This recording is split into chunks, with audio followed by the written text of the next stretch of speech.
पूरे हिंदुस्तान में 3,65,000 अंग्रेज मारे गए। कुछ 2-4 अंग्रेज जिंदा बच गए, वो भागकर किसी तरह से लंदन पहुंच गए। और वो भागे भी कैसे? उन्होंने अपने पूरे शरीर को काला किया ताकि वो भारतवासी लगे। चेहरे को काला किया, शरीर को काला किया, किसी तरह जिंदा बचने के लिए। और वो किसी तरह युक्ति लगा के भाग गए। वहां भागकर अंग्रेजों की संसद में उन्होंने सारी कहानी सुनाई कि भारत में तो विद्रोह हो गया, बगावत हो गई।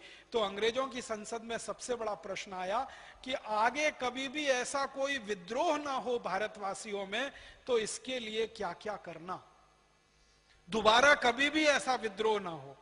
तो कई अंग्रेजों ने अपने प्रधानमंत्री को कहा, जो उस समय इंग्लैंड का प्राइम मिनिस्टर था, उसको पूछा गया कि क्या क्या करना फिर इसके लिए। तो प्राइम मिनिस्टर को एक तो ये पूछा गया कि हम तो अंग्रेज खत्म हो गए भारत में, तो उसने कहा चिंता मत करो, दोबारा हम फिर भारत में जाएंगे और भारत में हमारे कुछ मित्र और दोस्त हैं, उनकी मदद से भारत में फिर प्रवेश करेंगे। तो उनके मित्र और दोस्त कौन? हमारे लिए जो गद्दार, वो अंग्रेजों के मित्र और दोस्त। आपको मालूम है इस हिंदुस्तान में अंग्रेजों ने कई परिवारों को राय बहादुर की पदवियां दे रखी थी। ये सारे के सारे राय बहादुर देश के गद्दार साबित हुए। सर भी देते थे, सर की पदवी, राय बहादुर की पदवी, नाइटहुड की पदवी, ये पदवियां लेने वाले सारे खानदान गद्दार निकले। उन्होंने अंग्रेजों की भरपूर मदद की। सबसे बड़ा परिवार जिसने अंग्रेजों की मदद की 1857 की बगावत के बाद, पटियाला का परिवार, जो आज भी जिंदा है। और उसी परिवार का एक आदमी मुख्यमंत्री बनता रहता है पंजाब का। बहुत शर्म आती है मुझे पटियाला वालों को ये कहते हुए, हमारे कुछ मित्र बैठे हैं यहां पटियाला के। पटियाला के नवाब खानदान ने, राजा खानदान ने 1857 की क्रांति के बाद क्रांतिकारियों की मदद नहीं की, अंग्रेजों की मदद की। और उन्होंने एक पत्र भेजा जिसकी फोटोकॉपी कभी भी मैं पूरे देश को दिखाऊंगा। उस पत्र में उन्होंने लिखा कि आप चिंता मत करिए, अंग्रेजों को कहा आप चिंता मत करिए, वापस भारत में आइए, मैं आपको 20,000 सैनिक दूंगा और 20 करोड़ स्वर्ण मुद्राएं दूंगा, आप फिर भारत में आकर अपना राज्य स्थापित करिए। तो पटियाला के नवाब के कहने पर अंग्रेज आ गए। इसी तरह जींद का एक नवाब था, हरियाणा में जींद राज्य था, वहां के नवाब ने अंग्रेजों की मदद की। फिर ग्वालियर का ये जो खानदान है, सिंधिया खानदान, इसने अंग्रेजों की मदद की। ऐसे भारत में एक सालार जंग खानदान है वहां का, हैदराबाद का, जिसको निजाम कहते थे हैदराबाद का, उसने मदद। ऐसे 10-12 बड़े परिवार थे जिन्होंने करोड़ों स्वर्ण मुद्राएं अंग्रेजों को दी और अपने सैनिक भी दिए लड़ने को। तो उनकी मदद से अंग्रेजों ने वापस हिंदुस्तान में प्रवेश किया और क्रांतिकारियों का कत्लेआम किया। फिर 1 सितंबर 1857 से लेकर 1 नवंबर 1858 तक हिंदुस्तान के करीब करीब 7.5 लाख से ज्यादा क्रांतिकारियों को अंग्रेजों ने कत्ल कर दिया। और कैसे कत्ल किया? एक बिठूर नाम का छोटा सा शहर है कानपुर के नजदीक, वहां के 2 बड़े क्रांतिकारी थे इस देश में, नाना साहब पेशवा और तात्या टोपे। ये दोनों क्रांतिकारियों के शहर के 24,000 लोगों को गोली से मार दिया या तलवार के मौत की घाट उतार दिया अंग्रेजों ने। 3 महीने के छोटे बच्चे से लेकर 90 साल के बुजुर्ग तक सबको खत्म कर दिया अंग्रेजों ने। अपराध क्या था उनका? कोई अपराध नहीं था, बस एक ही अपराध था कि वो तात्या टोपे और नाना साहब पेशवा के शहर में रहते थे। तो अंग्रेज कहते थे ये सब बगावत करेंगे और क्रांतिकारी बनेंगे, इसलिए सबको कत्लेआम करो। और ये कत्लेआम अंग्रेजों ने भारत के पटियाला नवाब, माने पटियाला राजा, जींद का राजा, ग्वालियर का सिंधिया खानदान, इनके सैनिकों की मदद से किया था। और ये सारे कत्लेआम पूरे देश में हुए। अंग्रेजों की सरकार फिर स्थापित हो गई। फिर अंग्रेजों की सरकार जब स्थापित हुई तो क्वीन विक्टोरिया ने एक ऐलान किया। 1 नवंबर 1858 को वो ऐलान भारत के बड़े बड़े अखबारों में छपा। उस जमाने में अंग्रेजी कोई अखबार निकलते थे, उनमें छपा। उस ऐलान में कहा गया कि आज के बाद भारत में कंपनी की सरकार नहीं चलेगी, कानून की सरकार चलेगी। माने 1 नवंबर 1858 तक कंपनी की सरकार चलती थी। कंपनी माने ईस्ट इंडिया कंपनी। फिर कानून की सरकार चलेगी, लेकिन वो कानून कौन बनाएगा? वो कानून अंग्रेजों की संसद बनाएगी, ब्रिटिश पार्लियामेंट बनाएगी और उसके आधार पर यह देश चलाया जाएगा।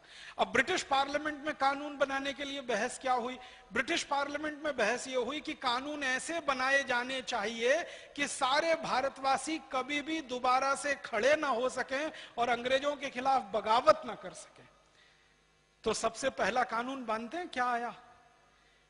सबसे पहला कानून, आपको हैरानी होगी जानकर, अंग्रेजों के खिलाफ जो बगावत हुई थी वो सशस्त्र बगावत थी, उसमें हथियारों का इस्तेमाल हुआ था।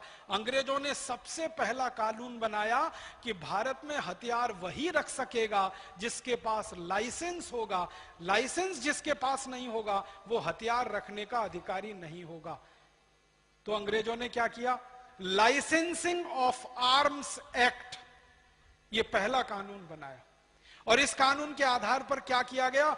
घर घर की तलाशियां ली गई, किसके घर में बंदूक है, किसके घर में हसिया है, छुरा है, चाकू है, क्या क्या हथियार है, वो सब अंग्रेजों ने छीन लिए, क्योंकि अंग्रेजों को डर था इन्हीं हथियारों की मदद से भारतवासी दोबारा फिर बगावत कर सकते हैं। तो सबसे पहले उन्होंने लाइसेंसिंग ऑफ आर्म्स एक्ट बना के हथियार छीनने का कानून बनाया।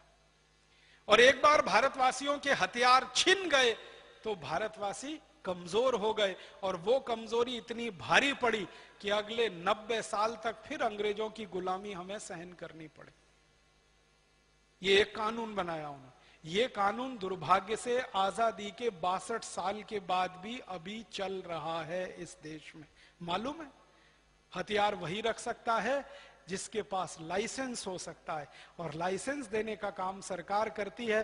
पहले काले गोरे अंग्रेजों की सरकार वो काम करती थी, अब काले अंग्रेजों की। लेकिन आजकल ऐसा दूसरा होता है राजीव भाई, शरीफ आदमी लाइसेंस लेकर के हथियार खरीदता है और जो गुंडा होता है वो बिना लाइसेंस वाला। तो अब उल्टा चल रहा है। तो एक कानून की मैंने मिसाल दी। दूसरा एक कानून अंग्रेजों ने बनाया, Indian police act. Police act बनाया वो ये कि हर भारतवासी कभी भी अंग्रेजों के खिलाफ कुछ ना करे, उसको मारकर, पीटकर, दबाकर, कुचलकर कंट्रोल करने के लिए एक एजेंसी चाहिए। तो पुलिस नाम की एक व्यवस्था उन्होंने खड़ी की।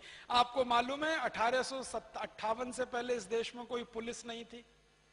किसी भी राजा ने पुलिस नहीं रखी, आर्मी रखी, सेना होती थी, पुलिस नहीं होती थी, क्योंकि पुलिस की जरूरत नहीं थी। अपने ही लोगों को मारना, पीटना, दबाना, धमकाना ये कौन करता है?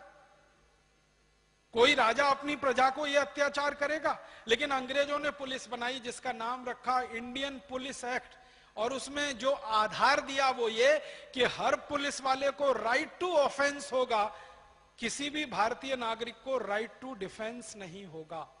माने कोई भी अंग्रेज पुलिस अधिकारी किसी भी दिन गला पकड़ के आपको लाठी से मारने लगे तो आपको लाठी पकड़ने का भी अधिकार नहीं होगा, आप सिर्फ पिटते रहिए।